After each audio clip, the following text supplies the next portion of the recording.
Me llamo Inés y soy periodista en un diario pequeño de la costa norte de España.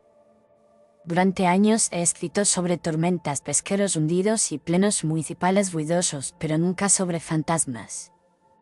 Pensaba que las historias de apariciones pertenecían a los bares, a los inviernos largos y a las conversaciones de raras con vino barato.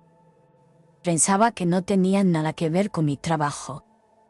Cambié de opinión la noche en que recibí un correo anónimo con un asunto muy simple. El asunto decía que un directo de YouTube había desaparecido y que nadie quería admitir que lo había visto. El cuerpo del mensaje era una sola frase entrecomillada. La frase decía que el faro de la punta norte no estaba vacío y que alguien seguía esperando allí a que lo miraran de verdad. Al principio sonreí con incredulidad y creí que se trataba de una broma pesada dirigida a la sección de sucesos. Sin embargo, el correo incluía un enlace roto y una captura de pantalla borrosa que mostraba dos figuras dentro del faro. Reconocí el logotipo de la plataforma y el formato típico de un directo nocturno con miles de espectadores conectados. Uno de los dos era un hombre joven con barba corta y una linterna en la mano. La otra parecía una mujer con una cámara al hombro. Los nombres que figuraban bajo sus caras me sonaban vagamente por haberlos visto en la portada de algunos vídeos recomendados.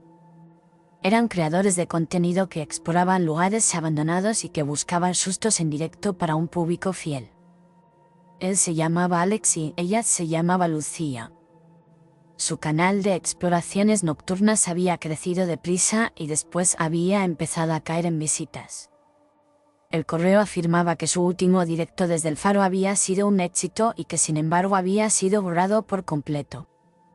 También decía que, desde aquel día, nadie había vuelto a ver a Alex ni a Lucía en ninguna otra red.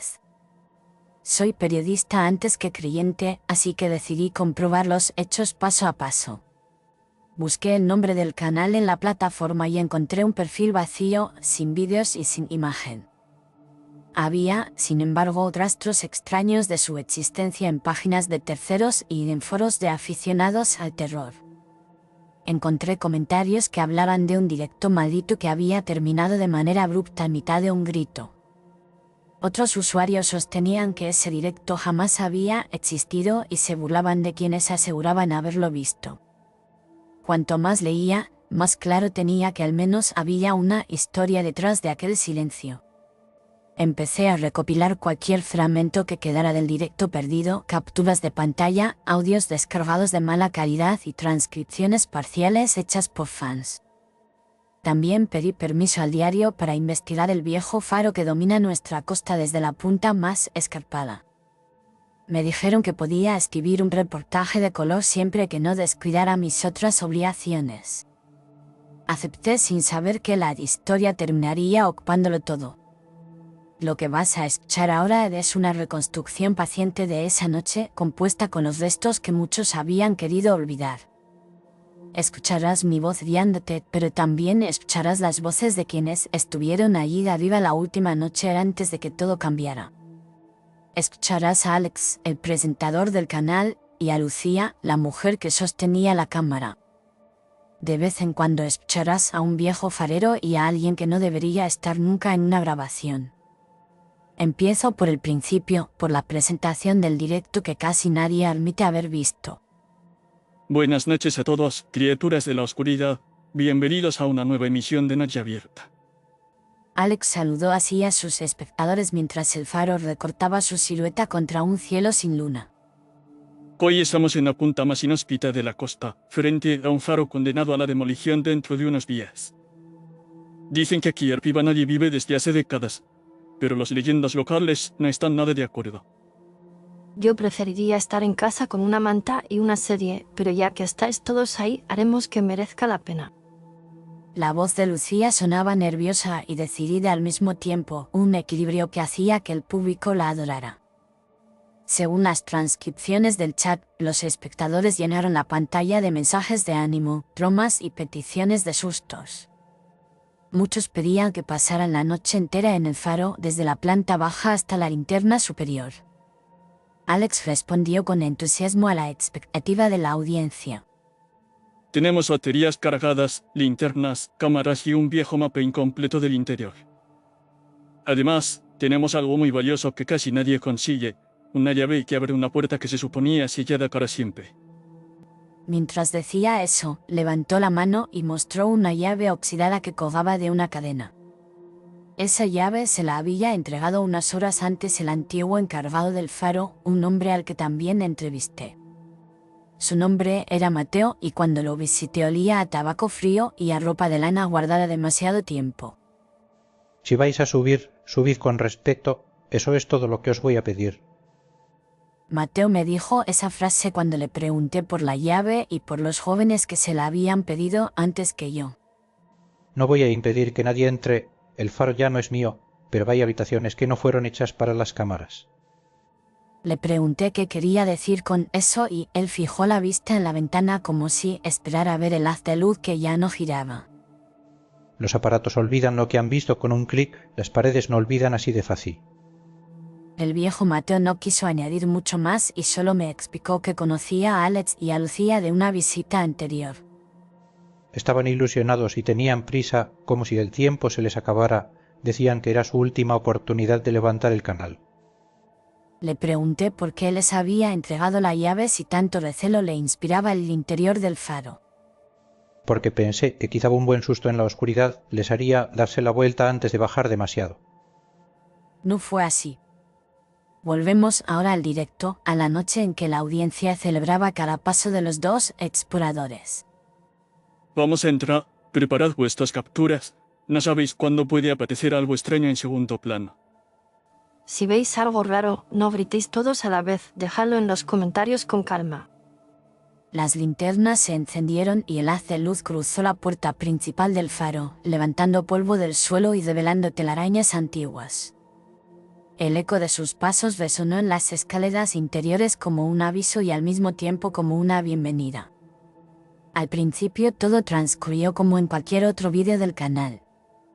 Aquí, en la sala de máquinas, o lo que queda de ella, hay herramientas oxidadas y trozos de cable por todas partes. Por ahora solo hay suciedad y olor a humedad. Siento arruinar las expectativas de los amantes del terror. Bromeaban entre ellos y dirigían frases directas a quienes escribían en la ventana de mensajes. Algunos espectadores pedían que apagaran las linternas unos segundos, otros exigían que Lucía se girara de golpe hacia la puerta. Alex se reía y hacía gestos exagerados, consciente de que el espectáculo también estaba en su actitud.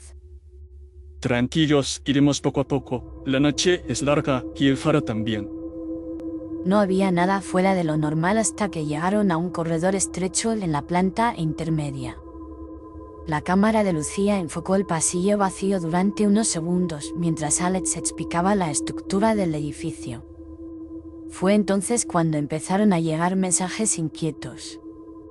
Los usuarios escribieron que habían visto una figura pequeña al fondo junto a la esquina derecha de la imagen. Algunos decían que era un niño, otros que era una sombra demasiado baja para ser un adulto. Dicen que hay alguien detrás de mí, pero yo solo veo polvo y pintura desconchada.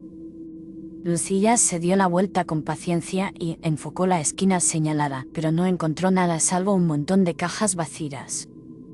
¿Sabéis que el truco más viejo de Internet es inventarse una sombra para que suba el miedo? Sin embargo, la captura de pantalla de ese momento mostraba algo más que polvo, al menos para quienes querían creer. La figura borrosa de algo que parecía un niño descalzo se adivinaba en el extremo del corredor, a la altura del suelo. Los píxeles no permiten certezas, solo suposiciones. La audiencia se dividió entre los que pedían que siguieran y los que suplicaban que bajaran de nuevo a la planta baja. Alex eligió lo que le prometía más visitas. Si ya están pasando cosas arriba, imaginaos lo que habrá abajo. Bajaron entonces a la sala donde se encontraba el antiguo reloj de pared. Era un reloj grande con péndulo colgado torcido y cubierto de polvo. Está parado a las 3:07 como si el tiempo se hubiera roto a esa hora. La cámara se detuvo en las agujas, inmóviles clavadas en esa posición desde hacía años. Más tarde supe que otras personas del pueblo recordaban esa misma hora por razones distintas y nunca del todo explicadas. En el directo, sin embargo, el reloj era solo un detalle inquietante más. Si esto fuera una película barata, dirían que a las 3:07 pasó algo terrible. Los espectadores llenaron la pantalla de mensajes que repetían la hora, la tomaban como señal, como contraseña y como broma. Esa mezcla de humor y nervios alimentaba el ambiente y animaba a subir la apuesta. Fue entonces cuando entró en escena la llave de Mateo. Alex recordó de repente que el viejo le había hablado de una puerta que nadie abría y que no aparecía en los planos oficiales. Nos dijo que no bajáramos demasiado, lo cual es exactamente lo que vamos a hacer ahora. Algún día aprenderás a hacer caso a la gente mayor, aunque supongo que no será esta noche. En una esquina de la planta baja, detrás de una estantería metálica vencida por el óxido, encontraron una abertura tapada con tablas y cadenas antiguas.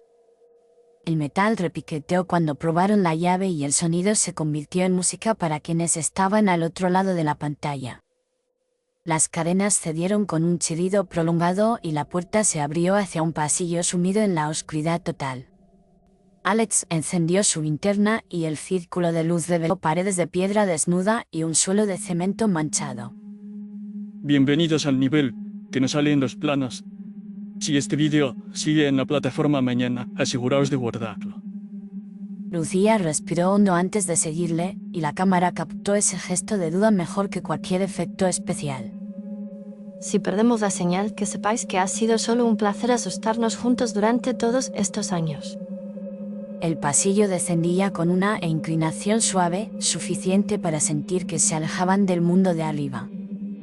A cada lado se abrían habitaciones pequeñas con camas metálicas alineadas, algunas volteadas, otras aún en su sitio.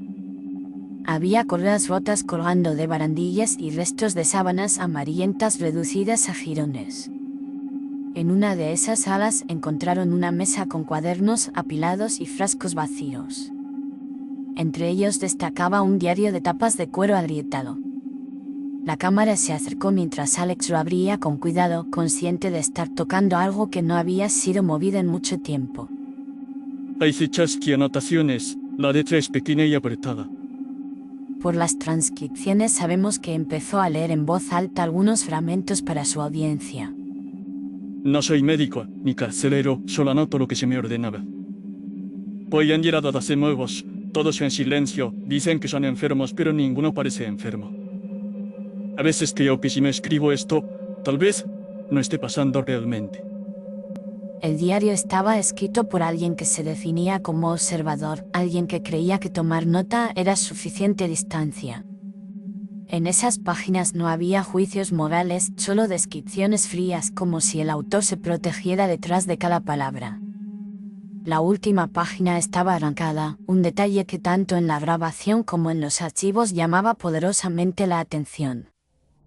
En otra entrada se hablaba de un niño que no dormía y que despertaba a los demás con sus gritos. El pequeño no cierra los ojos. Dice que la luz del faro baja hasta aquí, aunque no haya ventanas. Cuando Alex leyó esa frase en voz alta, según los archivos, el número de espectadores aumentó de forma repentina. La idea de un niño encerrado en ese lugar activó la imaginación de todos. Continuaron por el pasillo hasta llegar a la última sala, más pequeña y aislada que las demás. Allí encontraron la cama infantil de hierro y, en el suelo, una muñeca de tela con un ojo cosido con hilo oscuro. Aquí debió de dormir el niño del diario. Las paredes de la habitación estaban cubiertas de dibujos hechos con lápiz y trozos de cera de colores apagados. Algunos mostraban el contorno del faro y del mar embravecido, otros una figura alta con bata clara, siempre sin rostro. Sobre la pared, a la altura de los ojos de un niño, se podía leer una frase escrita con letras torpes. La frase decía que si lo mirabas no lo olvidaras.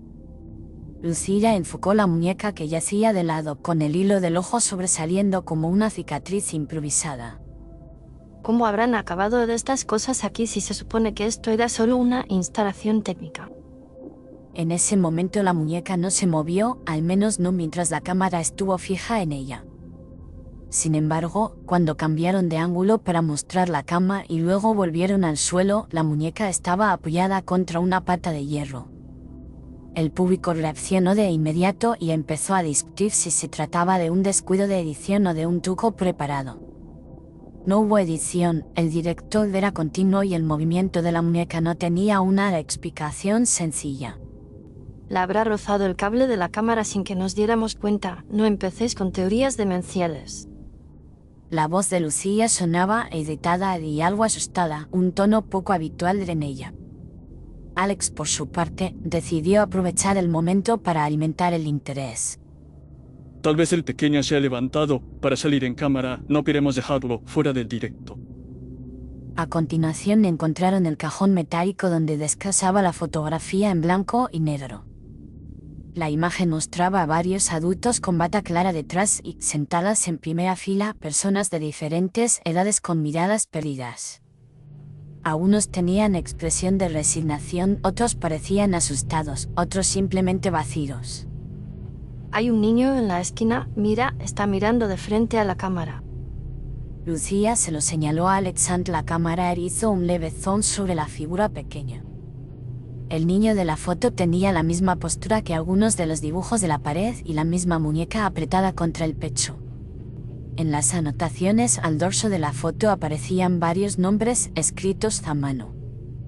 Lo que pasó después es uno de los puntos clave de la noche. Voy a leer los nombres, por si alguien de los que estáis viendo esto reconoce a algún familiar perdido. Era un comentario medio en broma, medio en serio, pero abrió una puerta que quizá debería haber quedado cerrada. Según los registros de la plataforma, el contador de espectadores empezó a fluctuar mientras Alex pronunciaba cada nombre. Cada vez que decía uno, una pequeña parte del público se desconectaba de forma abrupta. Algunos dejaron mensajes que pedían que dejara de leer y que no pronunciara en voz alta aquello que había sido borrado hacía tanto tiempo. Otros escribieron que uno de los nombres coincidía con el de su abuelo o con el de una tía de la que casi nadie hablaba en casa. La atmósfera cambió en cuestión de segundos y el divertimento se convirtió en algo más pesado y denso. Mientras tanto, el reloj de pared comenzó a emitir de nuevo un tic-tac claro a pesar de seguir detenido visualmente en las 3:07. En el audio se distingue ese ritmo constante por debajo de la voz de Alex, como si marcara una cuenta atrás. Quedan unos pocos nombres, no os pongáis tan nerviosos, son solo letras en papel. Eso dijo antes de que el chat se llenara de mensajes en mayúsculas que pedían que se detuviera, según las transcripciones conservadas. Hubo quien afirmó más tarde que en la pantalla comenzaron a aparecer nombres reales de usuarios entre los listados en la foto. No se ha podido probar porque la grabación original desapareció, pero las descripciones coinciden demasiado entre sí. Después de esa lectura, los dos decidieron abandonar las habitaciones inferiores y subir de nuevo hacia la linterna del faro.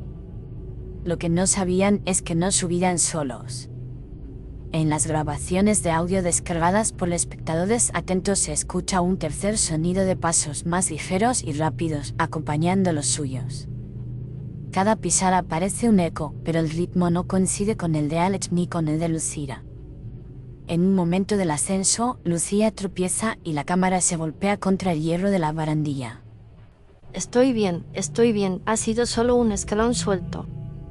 Al caer, la cámara apuntó durante un instante hacia el tramo inferior de la escalera y captó una silueta de infantil de pie, quieta, con la cabeza inclinada. Nadie en el faro lo vio entonces, pero quienes pudieron detener la imagen más tarde se quedaron sin aliento. Supe de esa figura mucho tiempo después cuando una de esas capturas llegó a mi buzón sin remitente. En la imagen, el niño miraba hacia arriba, hacia donde se encontraba el dispositivo de grabación, como si supiera exactamente dónde estaba la audiencia. Alex y Lucía siguieron subiendo, ajenos a esa mirada. No queda mucho. En cuanto lleguemos a la sala superior abriremos las ventanas y os enseñaremos en mar nocturno. Si es que la niebla nos deja ver algo. La niebla, en efecto, había empezado a rodear el faro como un manto espeso y húmedo. Desde el exterior, según me contaron algunos pescadores, esa noche solo se veía una sombra alta sobre el acantilado. En el interior, la humedad pegaba la ropa al cuerpo y hacía que cada respiración sonara más pesada en los micrófonos. Cuando por fin llegaron a la sala de la linterna, la ventana circular estaba completamente cubierta por un velo blanco. Es como si alguien hubiera soplado vapor sobre el cristal. La cámara se acercó y mostró marcas de manos deslizándose desde fuera hacia adentro como si hubieran estado presionando el vidrio durante un tiempo. Algunas manos parecían de adultos, otras más pequeñas como las de un niño.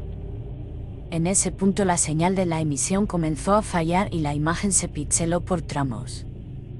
El audio, sin embargo, siguió llegando casi completo a muchos de los espectadores, y gracias a ellos conocemos los últimos minutos. Se escucha a Lucía respirar con dificultad y a Alex intentando mantener un tono confiado. Chicos, se está cortando un poco, pero seguimos aquí arriba. Queremos regalaros la última vista desde este faro. Se oyen voces, te lo juro, se oyen voces por debajo del viento. En el fondo del sonido se registran susurros que no pertenecen a ninguno de los dos. No son palabras claras, sino un murmullo múltiple que sube y baja de intensidad como una respiración colectiva. Algunos oyentes aseguraron haber distinguido frases sueltas pidiendo que dejaran la cámara o que apagaran la luz. No todos escucharon lo mismo, lo cual hace que sea aún más inquietante. Y entonces, entre ese ruido, una voz más nítida se abrió paso. Vas a contarlo y luego a borrarlo también. Era una voz infantil, un tono entre curiosidad y reproche, y sonó muy cerca del micrófono de Alex. No había risa en esas palabras ni dramatización, solo una pregunta directa. Después de esa frase, la reacción de ambos fue distinta. ¿Has oído eso, Alex? ¿Has oído al niño? Lucía temblaba y su voz se quebraba, según contaron quienes lograron grabar ese momento. No hay nadie más aquí. Habrá sido una interferencia, un eco, cualquier cosa menos lo que estás pensando. Sin embargo, el análisis posterior del audio no mostró fallos técnicos que justificaran aquella voz. Mientras discutían, el tic-tac del reloj detenido se hizo más fuerte, como si el sonido hubiera subido desde la planta inferior. No se oyó ningún golpe ni ningún mecanismo, solo el tiempo insistiendo en ser escuchado. La cámara giró hacia el interior de la sala y entonces se le vio por primera vez de forma clara. No quiero dormir sin que alguien recuerde lo que pasó aquí abajo. El niño estaba de pie junto a la escalera con la muñeca de tela apretada contra el pecho. Tenía el mismo rostro que en la fotografía, aunque más vivo, y unos ojos demasiado abiertos para resultar naturales. Su piel parecía húmeda por la niebla y sus pies descalzos no hacían ruido sobre el suelo. No avanzó hacia ellos, solo los miró y luego miró a la cámara. Esa mirada atravesó el objetivo y se dirigió a quienes estaban cómodos frente a sus pantallas. Siempre venís a mirar y os vais en cuanto sale el sol. Eso dijo, según una de las transcripciones más completas, antes de girarse hacia la ventana empañada. Los que escribían en las libretas prometieron que alguien leería nuestros nombres y que nadie nos borraría. Las palabras del niño señalaban al autor del diario de antaño, a ese observador que había creído que escribir era suficiente. Luego guardaron los papeles y sellaron las puertas para que nadie hiciera preguntas. Mientras hablaba, las marcas de manos en el cristal aumentaban como si se sumaran presencias a la escena. Ahora contáis historias por diversión y borráis vídeos cuando os conviene. La acusación no era solo para Alex y Lucía, era también para todos aquellos que consumen tragedias como entretenimiento pasajero. Si vas a contar esto, no huyes cuando empiece a dolerte. La voz se dirigía tanto a los presentes como a cualquiera que más tarde escuchara el relato reconstruido. Después, según los testimonios, sucedió algo que nadie ha logrado reproducir con exactitud. Algunos dicen que la imagen se multiplicó en la pantalla, mostrando varias versiones de la sala con ligeras diferencias. Otros aseguran que la lista de espectadores se llenó de nombres que no pertenecían a usuarios, sino a personas fallecidas. Lo único seguro es que el directo terminó sin despedida ni mensaje de cierre. La señal se cortó en seco con un último sonido de golpe y una exclamación ahogada. La pantalla se volvió negra y poco después, el vídeo dejó de estar disponible para cualquiera que buscara el canal. Los días siguientes, las cuentas de Alex y de Lucía dejaron de mostrar actividad. No respondieron a mensajes, no subieron historias en otras redes y no aparecieron en lugares donde solían ser reconocidos. Oficialmente, las autoridades registraron el faro y su entorno y no encontraron rastros de crimen. Extraoficialmente, la obra de rehabilitación del faro se detuvo sin explicaciones claras. Los vecinos comenzaron a evitar la zona y a desviar la mirada cada vez que se mencionaba la última noche en la punta. Fue en ese contexto cuando mi investigación dejó de ser un divertimento para convertirse en una obsesión. Conseguí acceso al archivo municipal donde se guardaban informes antiguos relacionados con la costa y sus edificios. Entre planos amarillos y carpetas medio deshechas encontré copias incompletas de un expediente sobre el faro durante los años de represión. Allí se describía el lugar no solo como estructura de señalización marítima, sino como centro de observación para personas consideradas problemáticas. No se mencionaba la palabra prisión, pero la función estaba clara para cualquiera que quisiera leer entre líneas. En uno de los documentos, casi oculto entre papeles rutinarios, apareció un fragmento del diario del observador. Era la misma letra pequeña y apretada que se veía en el cuaderno que Alex había encontrado. El texto hablaba de un niño que no dormía y al que llamaban el pequeño insomne. Decía que la luz del faro le atravesaba los párpados incluso en la oscuridad, como si no pudiera escapar de ella. Más adelante, un informe firmado por un superior ordenaba dejar de incluirlo en los registros diarios. Decía que no era necesario anotar sus crisis porque su caso se había considerado cerrado. No se explicaba en qué consistía ese cierre, pero el niño dejaba de aparecer en los documentos a partir de esa fecha. Es como si alguien hubiera decidido que no solo debía desaparecer de las celdas, sino también del papel. El eco de esa decisión aún resonaba en las paredes cuando más tarde subí yo misma al faro en una tarde nublada. Caminé por las mismas escaleras, toqué la barandilla fría y vi las marcas de óxido donde antes estuvieron las cadenas de la puerta inferior. No llevé cámaras ni micrófonos, solo una libreta y una grabadora pequeña colgada del cuello. No vi al niño, por si te lo preguntas, al menos no con estos ojos. Lo que sí sentí fue una presión silenciosa, una especie de expectativa compartida por la piedra y por el aire. Como si el edificio entero se hubiese acostumbrado a ser mirado sin poder responder. Bajé al pasillo donde habían estado las camas metálicas y encontré huellas de botas recientes en algunas zonas del polvo. Algún equipo oficial había estado allí después del suceso, pero no se habían llevado el viejo reloj. Seguía colgado, torcido, detenido en la misma hora. El tic-tac ya no sonaba, pero al situarme debajo sentí un cosquillo en la nuca, como si alguien estuviera contando conmigo sin decírmelo. En la habitación pequeña encontré la cama infantil y la sensación de que faltaba algo. La muñeca no estaba. En la pared seguía escrita la frase que pedía que no lo olvidaran si lo mirabas. Salí de allí con prisa y con la intuición de que la historia no estaba completa. La pieza que faltaba llegó unas semanas después a través de un foro dedicado a misterios en la red. Alguien había abierto un hilo preguntando si recordábamos un directo desde un faro que se había borrado de la plataforma. La mayoría de respuestas se burlaban de la idea y hablaban de falsos recuerdos y de montajes virales. Sin embargo, una de las intervenciones me llamó la atención por su tono y por el nivel de detalle. Anoche la plataforma me recomendó un vídeo que juraría que había visto hace años, pero pensé que lo había soñado. Esa usuaria afirmaba haber encontrado una copia resubida del directo con el título ligeramente cambiado. El canal no tenía nombre visible, solo una silueta gris, pero la miniatura mostraba el faro y dos figuras en la oscuridad. Entré por curiosidad y reconocí la voz del presentador, la risa de la chica y hasta las bromas del comienzo. Según su relato, el vídeo duraba más de lo que las demás personas recordaban. Cuando llegaron al sótano y empezaron a leer los nombres de la foto, sentí que me faltaba el aire, pero seguí mirando. En el chat vi mensajes con mi propio nombre de usuario, escribiendo cosas que yo no recordaba haber escrito nunca. Lo más perturbador venía después. En un momento, él levantó la foto y la acercó a la cámara y dijo que había nombres escritos detrás. Dijo que iba a leerlos, uno por uno, para que nadie los volviera a esconder.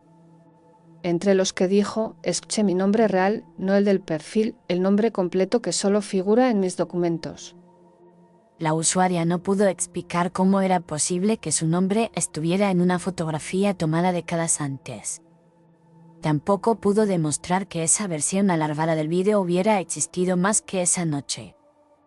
Al día siguiente, el enlace estaba roto ante el canal otra vez vacío, como si alguien hubiera soltado un pestillo invisible. Confieso que cuando leí ese mensaje sentí un escalofrío más intenso que en ninguna de mis visitas al faro. Había algo en la coincidencia entre los nombres borrados del pasado y los nombres expuestos del presente que resultaba demasiado preciso. Empecé a pensar que el niño Insome y los demás no buscaban solo justicia, sino que buscaban un intercambio. Que tal vez necesitaban que alguien tomara el lugar de los nombres borrados para poder descansar un poco. O que necesitaban que aceptáramos que, al mirar, tenemos parte de responsabilidad en lo que vemos. Sea cual sea la explicación, la historia del faro y del directo perdido ha seguido viva a pesar del silencio oficial. Se cuenta en susurros en las tabernas, aparece y desaparece en foros, y a veces la plataforma recomienda vídeos que no deberían existir. Cuando eso ocurre, alguien siempre afirma haber oído una voz infantil que pregunta si quienes miran piensan quedarse hasta el final o borrarlo todo al amanecer. Te he contado esta historia con toda la honestidad de la que soy capaz y con todas las piezas que he logrado reunir. Ahora la voz no es la mía, sino la de este canal que te habla desde su propio faro de luz tenue en mitad de la noche digital. Gracias por escuchar esta historia hasta el final y por acompañarnos en este viaje por las sombras del faro y de la memoria. Si te ha gustado lo que has oído y quieres que sigamos encendiendo pequeñas luces en la oscuridad, te agradeceríamos mucho que dejaras un me gusta en el vídeo.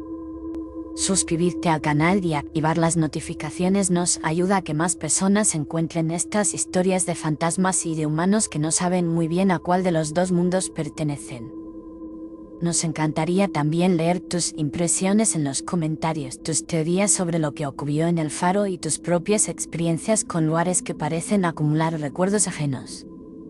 Si te apetece apoyar de forma más directa el trabajo que hay detrás de cada relato, puedes hacer una donación mediante el código QR que verás en la esquina inferior derecha del vídeo a través de los enlaces que encontrarás en la descripción. En esa misma descripción tienes acceso a otras series del canal con historias muy diferentes entre sí, listas para escucharlas cuando quieras cambiar de ambiente sin dejar de lado lo inquietante. Por hoy cerramos la linterna de este faro imaginario, pero te esperamos en la próxima historia para seguir explorando juntos la frontera entre los vivos y los muertos. Que descanses, que sueñes con calma y que vuelvas pronto a este rincón de historias de fantasmas breves.